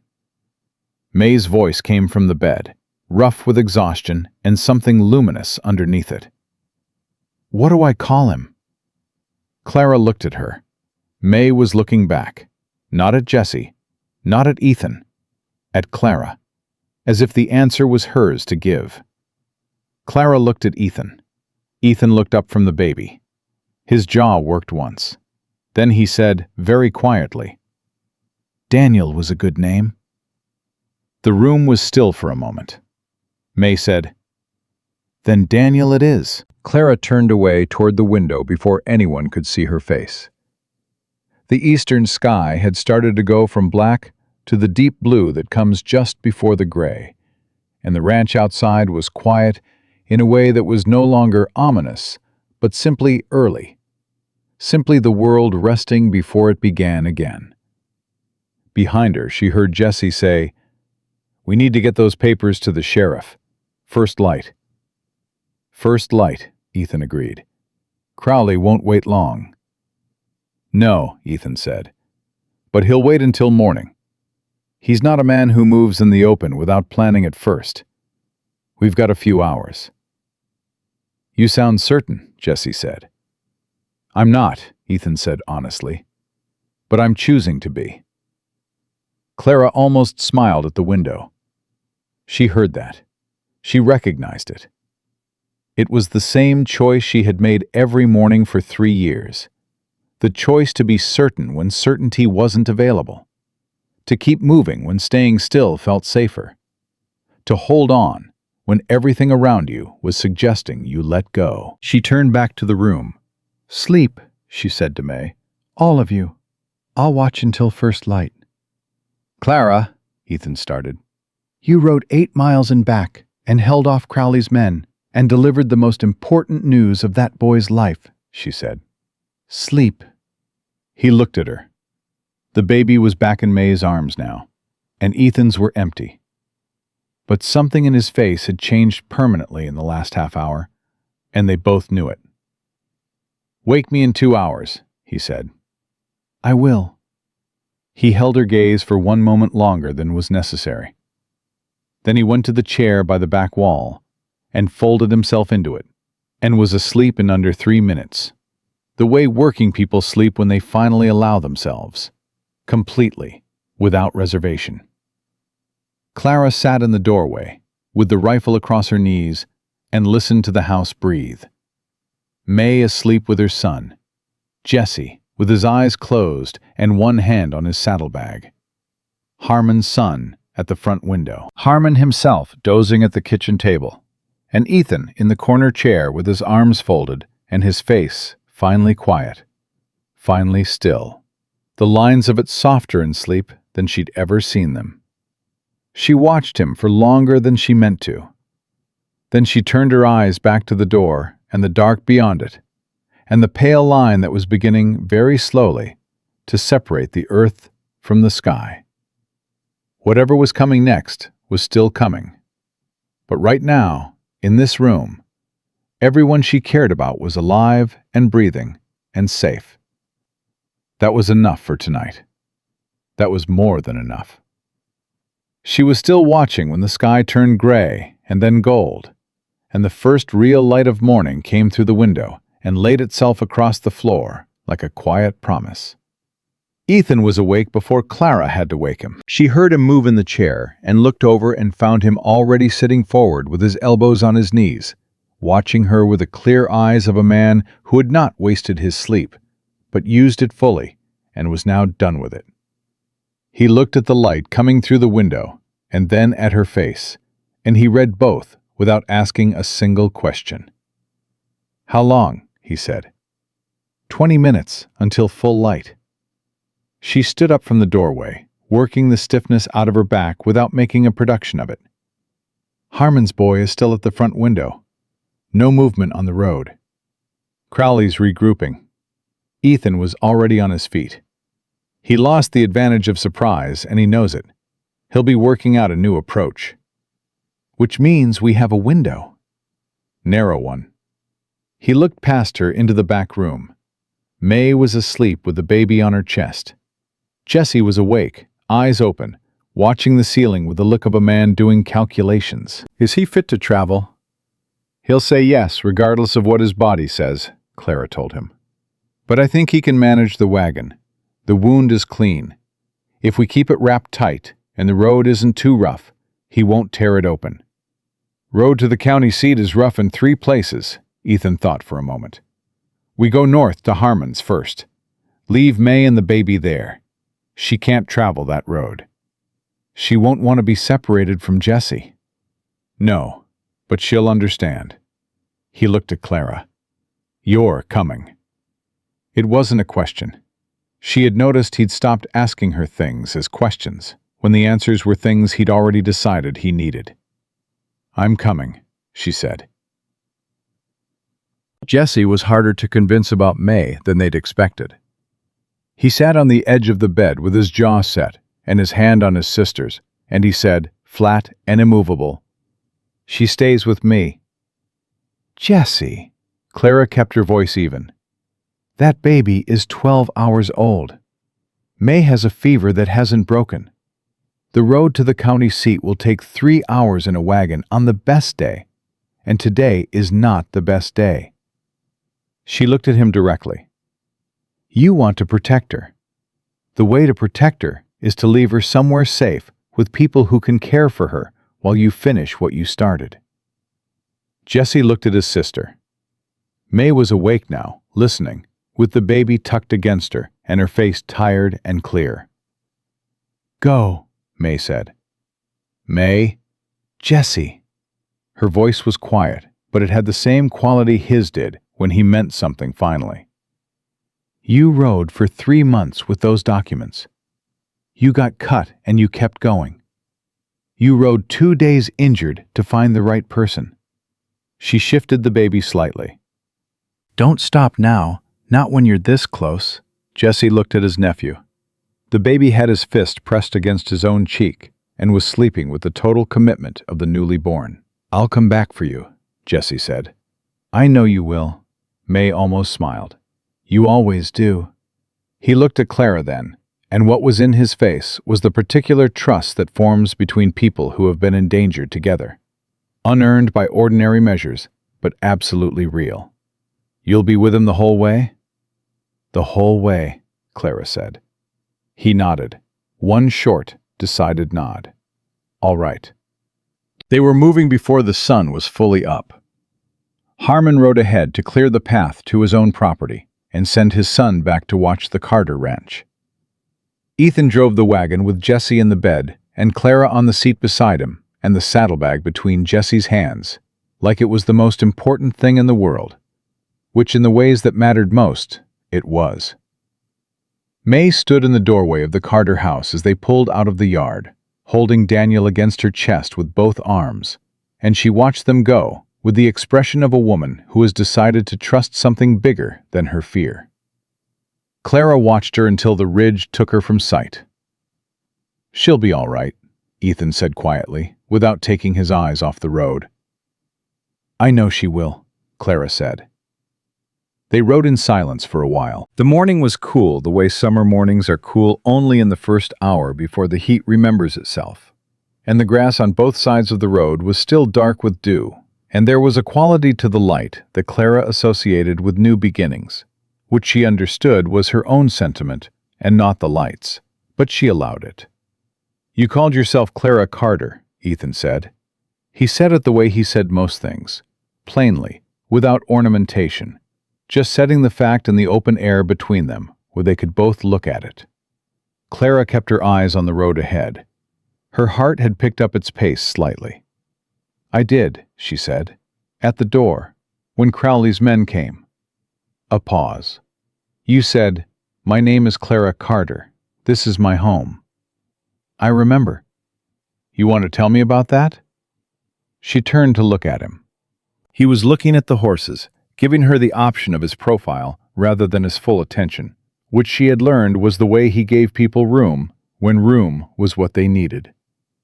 I think I said it because it was true, she said. Or because I wanted it to be. He was quiet for long enough that the wagon covered another 50 yards of road. I think it could be, he said, if you wanted. Clara looked at her hands.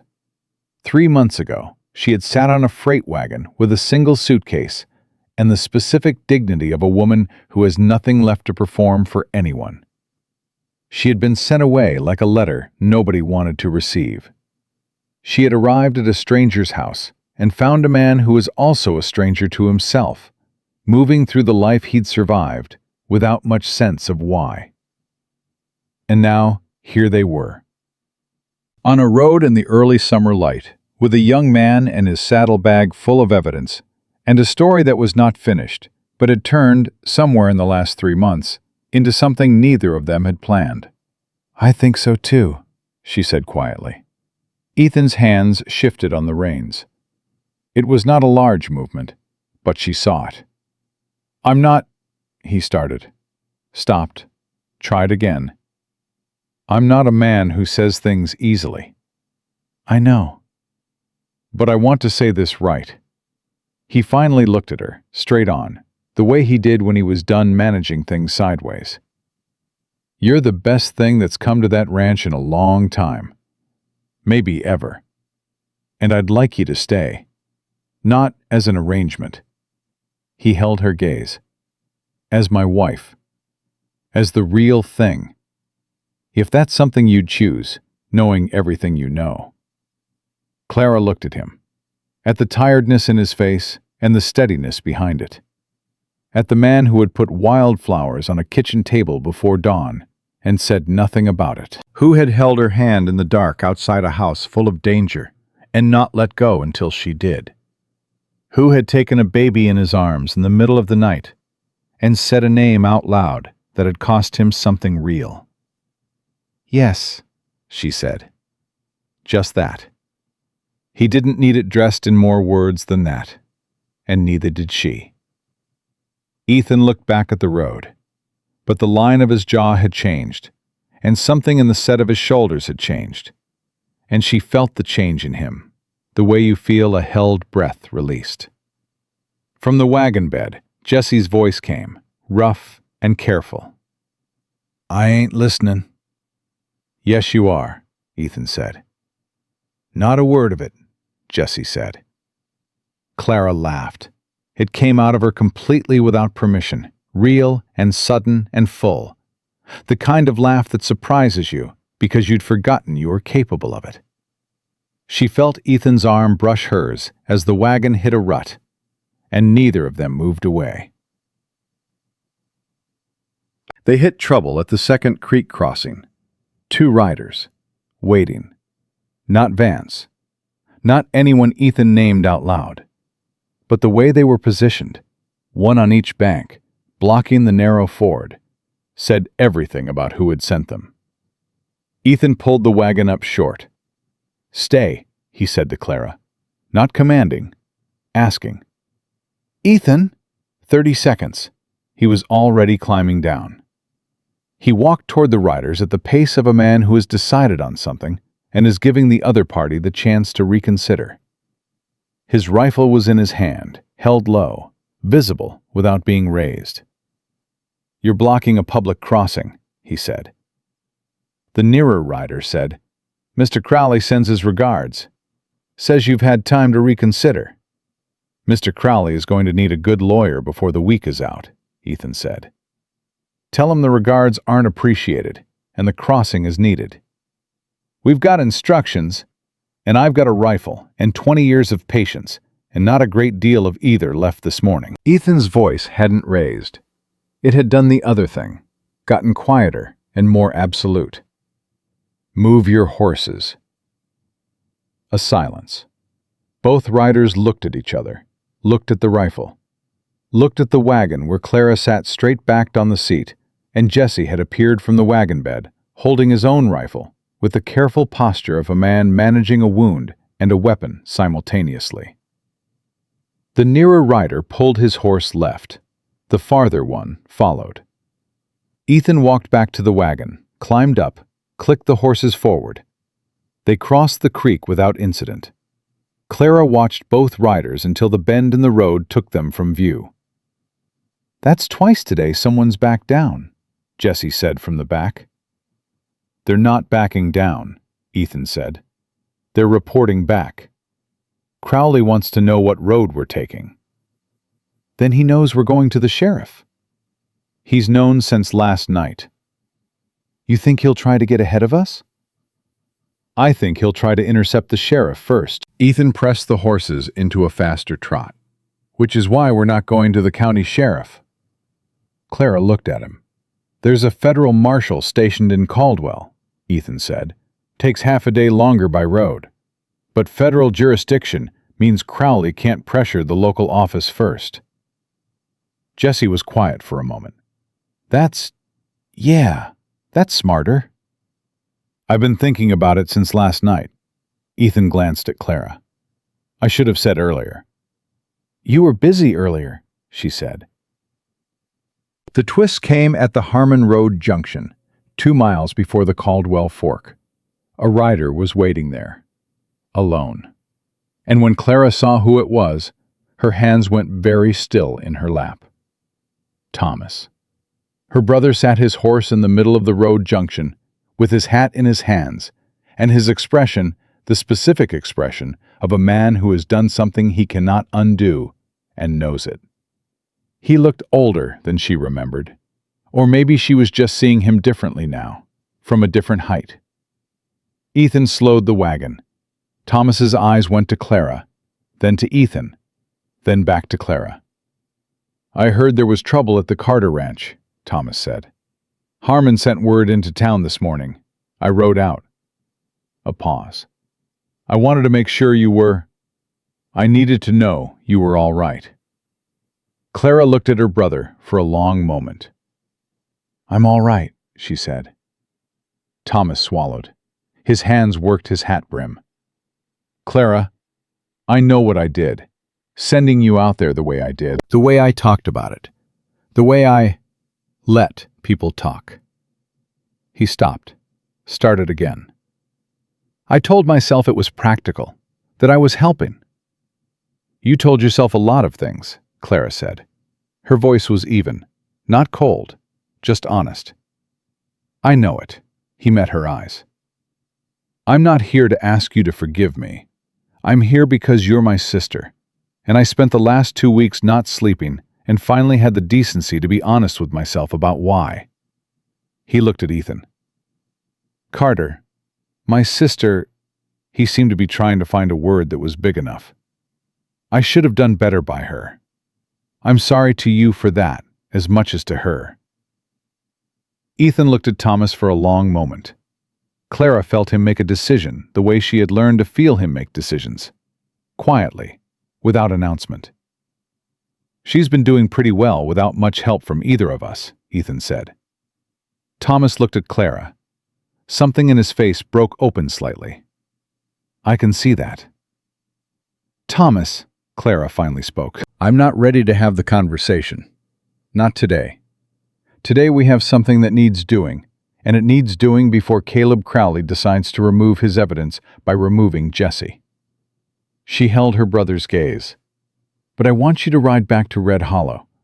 I want you to tell the Reverend and Margaret Hale and everyone else who's been talking that Clara Carter sends her regards and she's doing fine. She paused. Can you do that? Thomas stared at her. At her name, said that way, with that certainty. He looked at Ethan. Back at her. Yes, he said. I can do that. Good. She nodded at the road.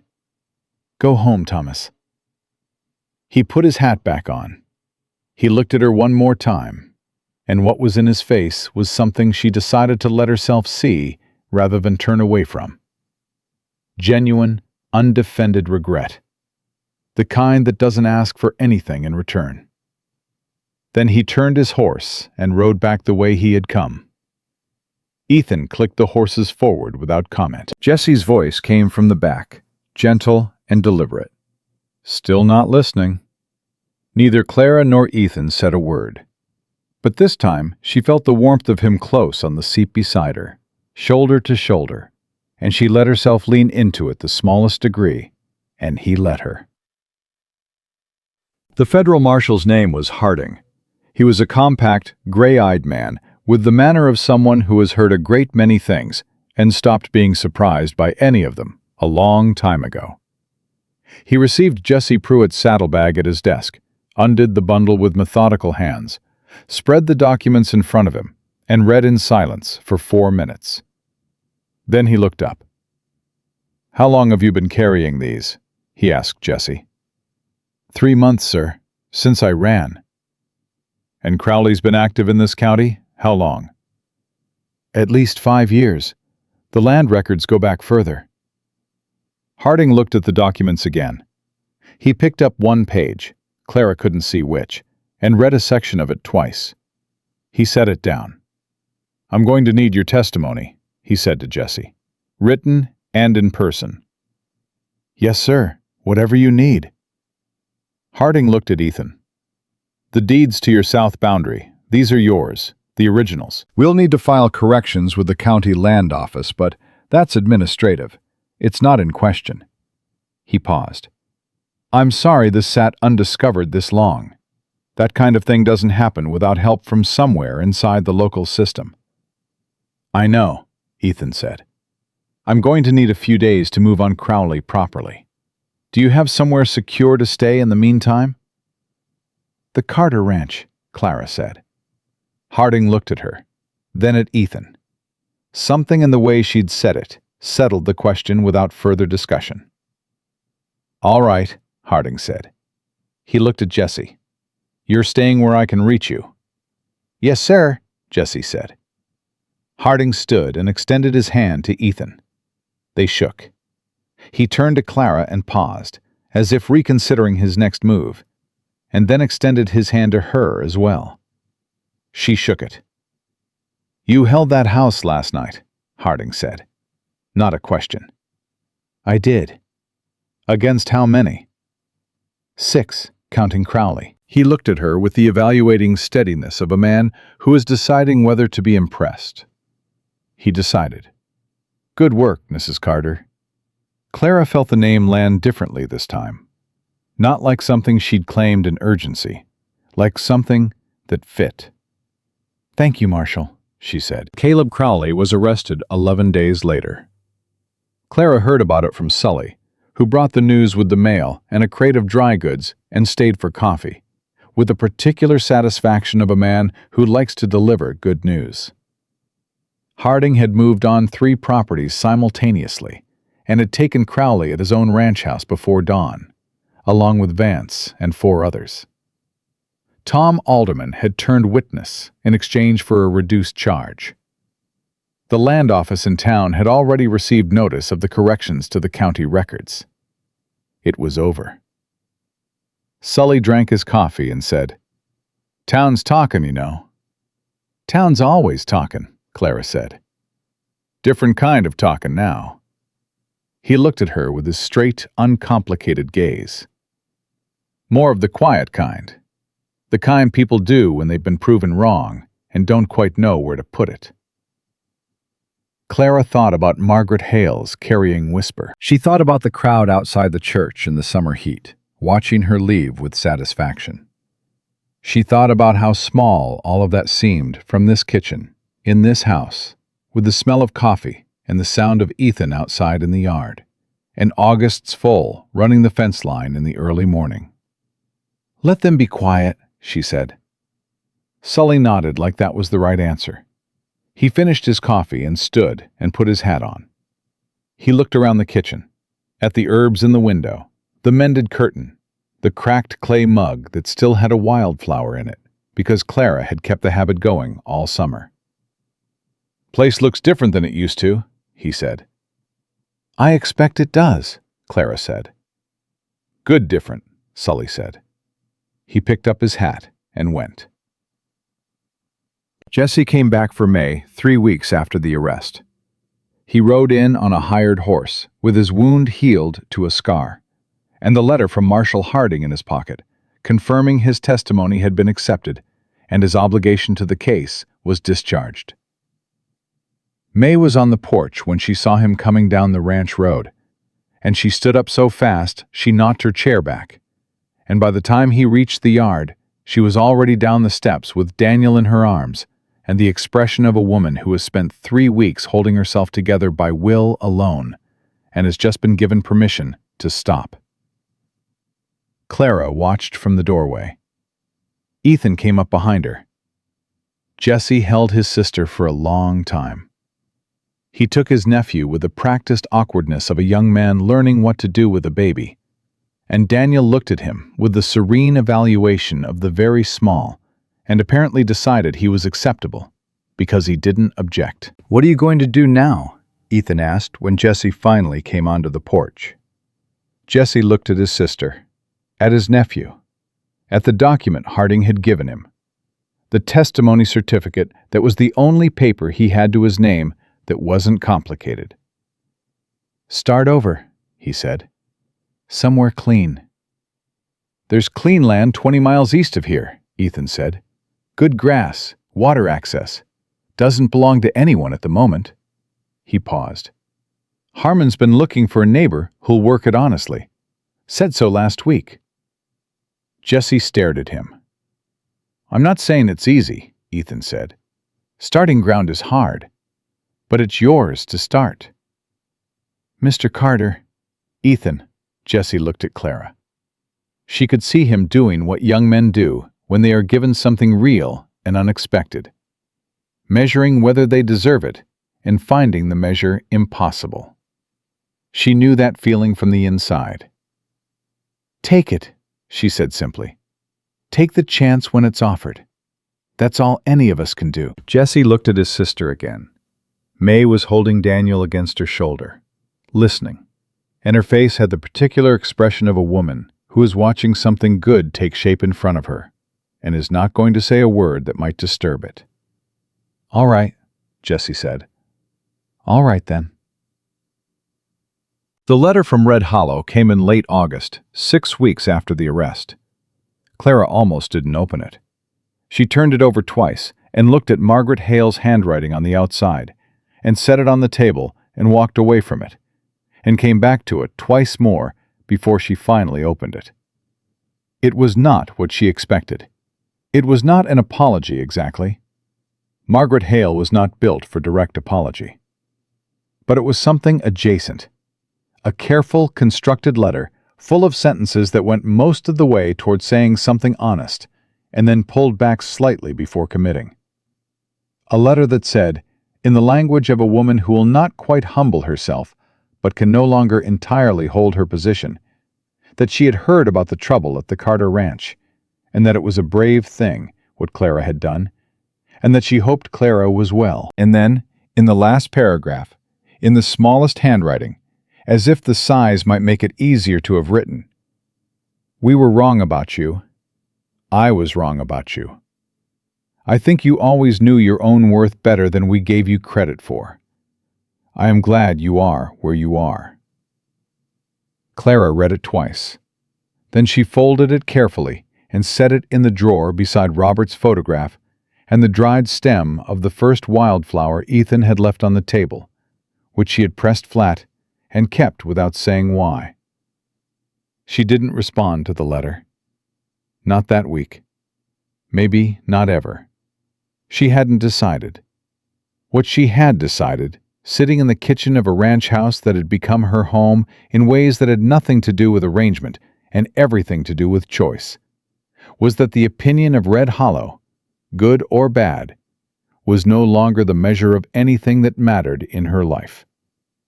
It had been once. For too long. She had spent too many years standing straight under the weight of what people said and thought and whispered, trying to prove something to people who had already decided what they believed. She didn't need to prove anything to anyone anymore. She knew who she was. She knew what she'd built. She knew what she was worth. She heard Ethan's boots on the back step. He came in with 2 fresh eggs in each hand, and the look of a man who has just had an argument with a hen and narrowly won.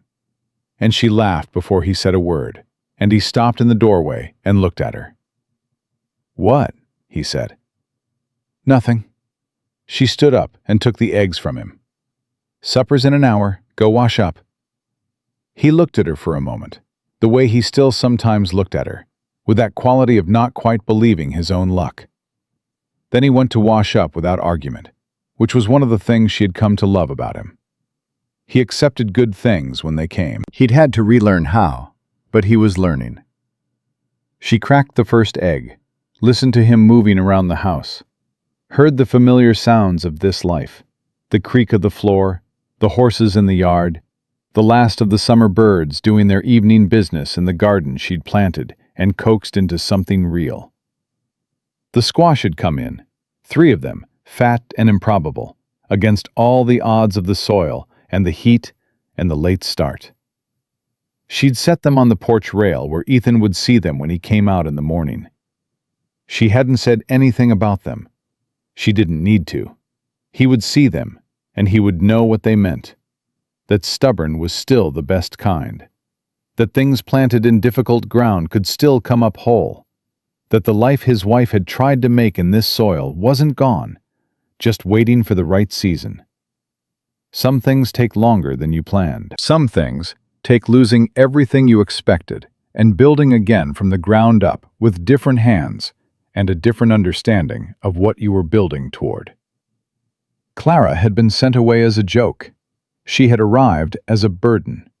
She had become, without anyone's permission and without anyone's help, and with the particular, unbreakable stubbornness of a woman who knows what she's worth, even when nobody around her does. Something that no one in Red Hollow had ever expected her to be. Not saved, not rescued, not redeemed by someone else's mercy. Home. And when Ethan Carter came back to the kitchen that evening and sat across the table from her, and they ate supper in the warm quiet of 2 people who have chosen each other honestly and know it. There was no drama in it, no announcement, no grand resolution. Just the truth of it, settled and real, the way the best things always are. Not loud, not sudden, but solid all the way down. Outside, the summer was ending. The first cool edge was coming into the evening air. The garden was full. The south fence was straight and properly filed in the county record under the right name. And in a room at the end of the hall, the door stood open, no lock needed, no lock wanted, on a life that had been built not from what was given, but from what was chosen, day after day, in the small, honest moments that nobody was watching. That was the whole of it. That was everything.